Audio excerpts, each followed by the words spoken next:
here a little bit because to continue the conversation basically around space, if you're excited about the fact that there's an opportunity for everyone now to make a small journey or some type of journey into space, you might be excited if you wanted to do it a different way that might be a little or more or less risky.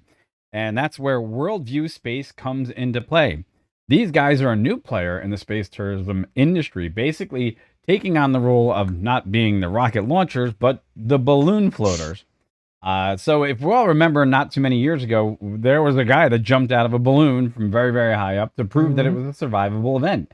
Well, these guys have taken it one step further, and they basically opened up their reservation system as easy as it could be to go and take one of their air balloons, hot air balloons, up to 100,000 feet from any one of these seven wonders in the world. That would be Peru, the Aurora Borealis in Norway, the Giza Pyramids of Egypt, the Grand Canyon USA, Great Barrier Reef of Australia, Great Wall of China, and the Serengeti in Kenya. Okay, and that's really cool because they're taking on a totally different approach to what people can look upon for a space tourism experience, which is great. And it might even be more affordable. And there's something that they're also saying is a little different.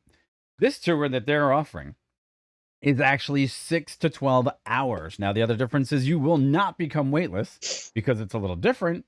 Okay. Yep. However, you will basically be in the comforts of a capsule that offers you not only technology, but dining and the ability to get up and walk around, which is quite unique in the fact that you have a little bit more time up there to enjoy the view.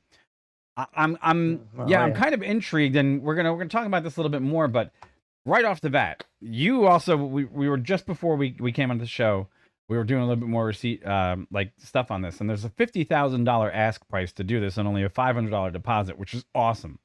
Okay, which would be really, really neat. Now, question I have for you is, would you rather go up in a rocket or would you rather go up in this if you knew that this was going to be your only opportunity to go to space and you were never really going to get up in a rocket? Would you do this one? Yeah, put me on the spot there. know. I mean, I guess for me, I'd love to go on a rocket. I mean, and if we're talking on a rocket that does orbits, because on orbits you have time to really take in what you're seeing. Understood. Right? I am in no way, shape, or form discrediting or anything, personal preference, right? Saying what Blue Origin did just this morning, right? Because their flights with Shatner on board, we talked about just a minute ago, there was only like 15 minutes total. You're only up there weightless for just minutes. Like it's very, very short. And so if I had the option, I would rather do whichever one. And this right now, of course, it's just SpaceX, but go into orbit. I'd love to go into orbit and float around and be able to take some pictures and just take it in, and just reflect a little bit.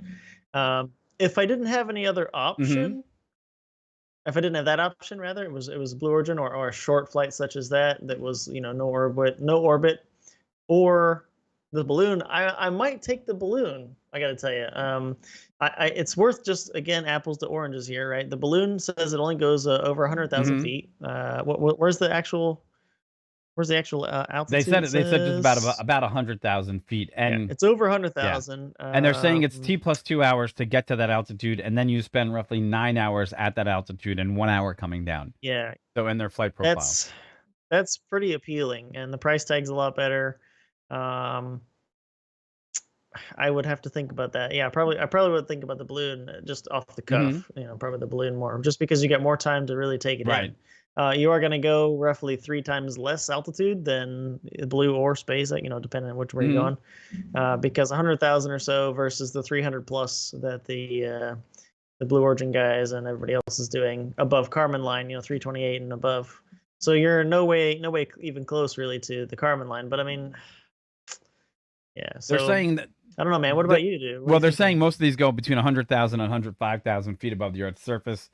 Your horizon will stretch into a distance more than 1,000 miles in every direction. That's what they're promising. This is what comes from their website. For me, it'd be, I used to spend my work days at 38,000 feet anyhow. So, it's roughly almost, 2/3 higher than that. And other things to be considered. I think it's just unique. The perspective, anytime you gain perspective, it changes your perspective of the world, the universe, and how we interact with it. And if you know anything, like you and I both know, how do you know learning has occurred is because there's a change of behaviors as a result of your experiences, right? And that's Yep, important. That exactly. is really important because if that's the outcome that it had, I think it's worth every penny that you could spend on it. Unique enough, Yep. though, to say, though, you and I were also both confused about one thing, that we were both thinking that Alex Bumgarner was the only man Oh to have yeah. ever Yeah. jumped out of one of these. And then to our surprise, actually, what'd you find out? You found out something really unique. Yeah, I can elaborate a Hmm. little bit. So if you're looking at the worldview space, where I'm scrolling to the bottom, and at the bottom is a picture of the capsule, and then below that there's three little things. One says 100 plus flights, so they've done a lot of testing. This is 7 years of research and discovery. Yep, and the last one says human flight. So actually, they're saying this. It was led by a gentleman, Alan Eustace, world record skydive from 135. So I was like, wait a second, I don't recall hearing anything about Hmm. that. And it could have been a thing, but I just didn't hear anything about that. And we had to go back and relate that to Felix Baumgartner's Red Bull Stratus Right. skydive launch, which was from 132,000, I Hmm. believe, back in 2012, and that was super impressive, very interesting to watch. And this guy basically in a spacesuit jumping out of a capsule and skydiving from really high up, which is again about the altitude of these Hmm. balloons. So again, if you were to go back and watch the video of Felix Baumgartner's jump, which was videoed quite heavily from different perspectives, that's basically the perspective you're going to have on this balloon, which is good information to kind of Right. compare. But then yeah, but that was saying so. But what about this Allen guy? So apparently, a few years later, this next gentleman actually beat Felix Baumgartner's record of the highest skydive and set it for just a few thousand feet higher at what was it, 135, That's pretty unique. 890. So it was just something to know. And I mean, there's been a few jumps there. The military's done a few jumps from really high up for obviously research purposes. One of which the one of which gentleman was actually helping Felix Baumgartner set up his jump. So there's been a few people jump from really high up, Hmm. but not too many. I think that might just be those three that we are aware of. And so, but yeah, that was something that was a bit interesting. So anyway, the technology that they set up to help this guy do his really high launch and break the new record is integrated into this balloon. So Pretty yeah. unique. I mean, absolutely. So here's the thing. Obviously, space tourism with, Virgin Galactic, Blue Origin. I'm sure SpaceX at some point Yes. is Yep. going to jump in there, and obviously now an option to go up in a balloon. It's great for the space industry. It's great for tourism. I'm sure the prices will start to come down. Whereas maybe sometime when we reach 90, we'll have the opportunity to go into space, which will make it all the more worthwhile. However, Great you say that. yeah, well, I mean, look, I'm not as wealthy as William Shatner, nor do I have the credentials for Well, somebody to just well, invite the me. wife said it to me just after the. She said it to me too. We're sitting there watching it, and she's like, "So he's 90." I'm like, "Yeah, oldest guy to do it." She's like, "Well, there you go. Maybe when you're 90, we can try to look at that." I'm like, Yeah. "Yes, winning." You know what the worst part is? I'm sure, and not to knock the experience, but maybe it would be better to have it a little bit earlier in life so you could savor it while it has a deeper impact.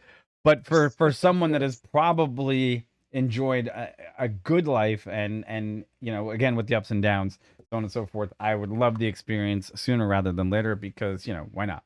But hey, let us know what you guys think in the comments below. A rocket launch would be great, but if the only way you were ever going to get up there to see it from 100,000 feet, which would be by this balloon, do you like the worldview look and do you like their technology? Is it something you'd be interested in?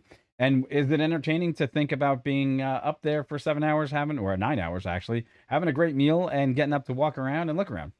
So let us know what you think, and that would be great. And enjoy. We'll see if we can get Yeah, any yeah, more very information on these guys. It sounds pretty interesting, but 50,000 sounds like a decent ask. So like, subscribe, let us know what you think. All right.